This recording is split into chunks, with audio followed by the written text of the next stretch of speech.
Assalamualaikum warahmatullahi wabarakatuh. Saya Laudian Diaris, NIM 11188088. Saya mahasiswa Fakultas Peternak Universitas Alaulia Kendari, angkatan 2018. Dalam video ini saya akan menjelaskan tentang proses pembuatan hapusan darah pada hewan ternak. Praktikum ini dimaksudkan untuk mengetahui gambaran sel darah merah dan sel darah putih serta mengetahui fungsinya masing-masing. Eritrosit mengandung hemoglobin yang berfungsi untuk mengedarkan oksigen. Kekurangan eritrosit merupakan salah satu gejala klinis kejadian anemia. Salah satu cara yang dapat dilakukan untuk memeriksa darah adalah dengan pembuatan preparat hapus, kemudian dilakukan pengamatan di bawah mikroskop. Pemeriksaan sediaan darah umumnya digunakan untuk membantu pemeriksaan kelainan darah dan juga infeksi parasit yang terdapat pada hewan ternak.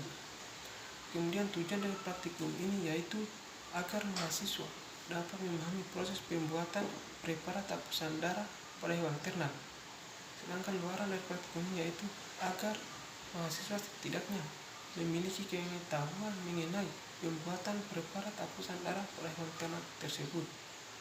Untuk alat dan bahan dapat disimak dalam video ini.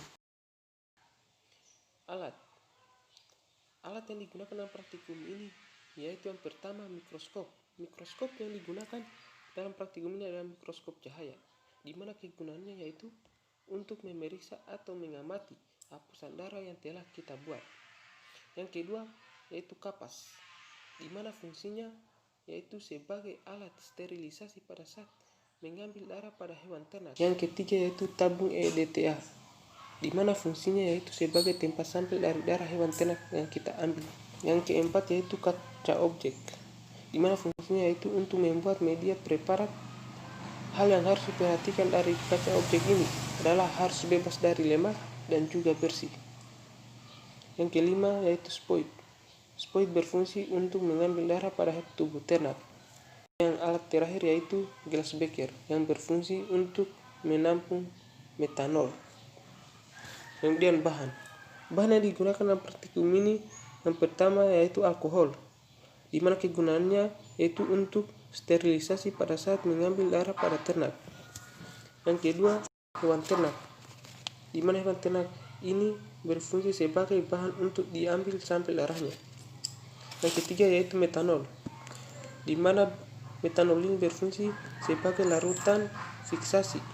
Yang keempat cat GEMSA, di mana kegunaannya yaitu untuk mewarnai membran sel juga inti sel, di mana inti sel itu memiliki daya ikat tinggi terhadap GEMSA. Selanjutnya yaitu prosedur kerja. Prosedur kerja dalam praktikum ini yaitu tahapan pertama adalah mengambil sampel darah pada hewan ternak. Sebelum sampel darah diambil, terlebih dahulu dibersihkan dengan menggunakan alkohol. Pada praktikum ini menggunakan ternak ayam. Darah diambil pada bagian vena pectoralis dengan menggunakan spoid. Kemudian sebanyak 1 tetes sampel darah diteteskan pada salah satu ujung kaca objek. Selanjutnya dengan menggunakan salah satu sisi dari kaca objek yang lain dilakukan ulas darah dengan kemiringan konstan kurang lebih 60 derajat. Pengulasan dapat dilakukan pada 2 kaca objek untuk mengantisipasi kerusakan dari sampel tersebut. Kemudian kaca objek yang tadi dibiarkan hingga kering. Setelah kering, preparat ulas yang tadi akan difiksasi dengan menggunakan metanol. Tahapan fiksasi ini bisa dilakukan dengan cara menetesi preparat ulas dengan 2 tetes metanol, kemudian mendiamkannya selama 5 menit. Setelah dilakukan fiksasi, preparat ulas harus kembali keringkan. Kemudian tahapan selanjutnya yaitu pemberian cat GEMSA. Pewarnaan dengan GEMSA dilakukan dengan cara meneteskan cat GEMSA pada kaca objek dari preparat hapus. Kita harus pastikan bahwa seluruh bagian dari kaca objek ini tertutupi atau tercairi oleh larutan GEMSA.